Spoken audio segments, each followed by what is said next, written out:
kind of just fell into my lap. It was more like how I ended up getting into the jewelry game was I went to pawn a chain that I had found, that I had bought. I went to pawn it in to try to sell it. Well, actually, I was trying to test it first to see if it was real gold, and it ended up being real gold. So I sold it to the guy, and I was just wondering, like, how does this guy make money off this transaction? You know, like, what is he doing to make money from this transaction? I just sold him some gold that it was a little rinky-dink chain that I didn't want. And you know, I didn't ask him up front, you know, how he did it, but I was just, you know, he ended up telling me that sometimes this gets melted and turned into other stuff. So I asked him, like, who was the guy to do that, and then bing, bing, bing. We kept going the conversation. He ended up putting me on to my mentor. So my mentor ended up, you know, showing me the ropes, you know.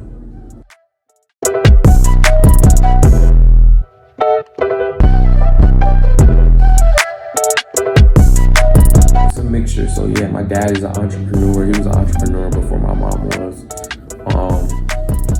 Also, I did a lot of research on, like, how, because I always wanted to know, you know, once the pandemic happened, I wanted to know why that my quality of life wasn't where I wanted it to be, you know. Why was my mom working so hard and not still living paycheck to paycheck and not having the time that she needed for herself, you know, and with us, because I wanted my mom to spend time with me and my brother, because at the time I was the only one watching him, you know.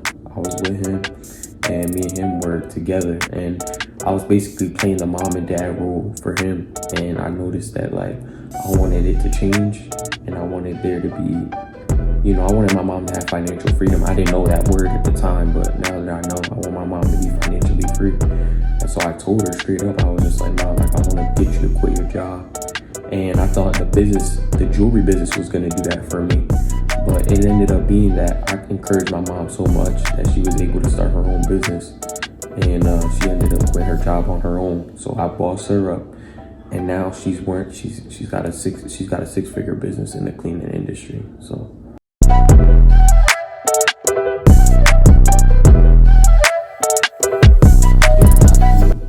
I'm not gonna say have partnerships, but I do have people that I work with sometimes, you know. But for the most part, I'm leaning towards being independent.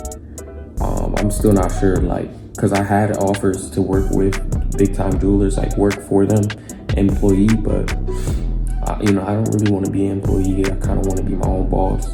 So that's the thing I'm kind of shooting for right now. And if I can make a strategic business partnership, that's something I would like to do. But as far as being owned by somebody, being told what to do,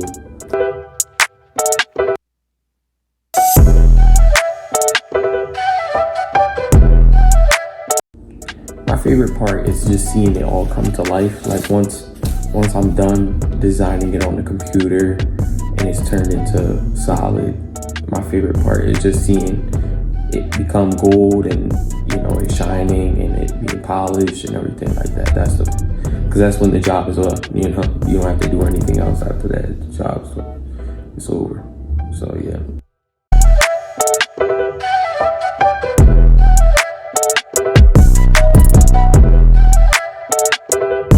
Sometimes I make samples sometimes you just make stuff just to make it.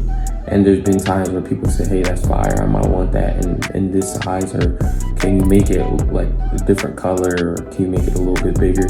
So yeah, sometimes I've made stuff that people ended up biting the style almost. Yeah, this, you know.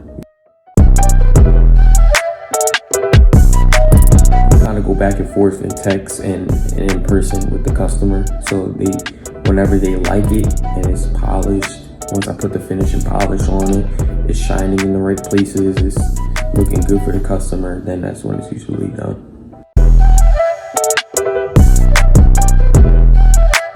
It's based on price, you know, people have a budget that they're looking at.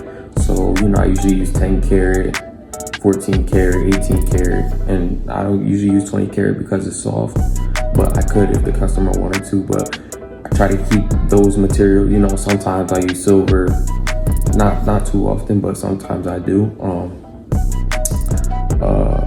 based on what the customer wants and what is in the budget range.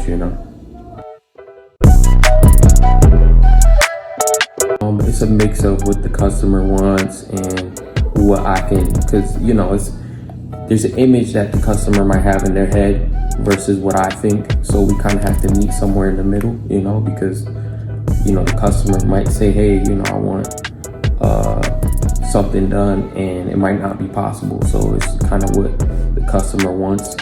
For these chains, the reason I made them is because everyone has a Cuban chain, like I'm just showing off my skills and all that. But as far as the other pieces that I made, most of them were just customers, they wanted something specific, and I just brought that idea to life. Yeah.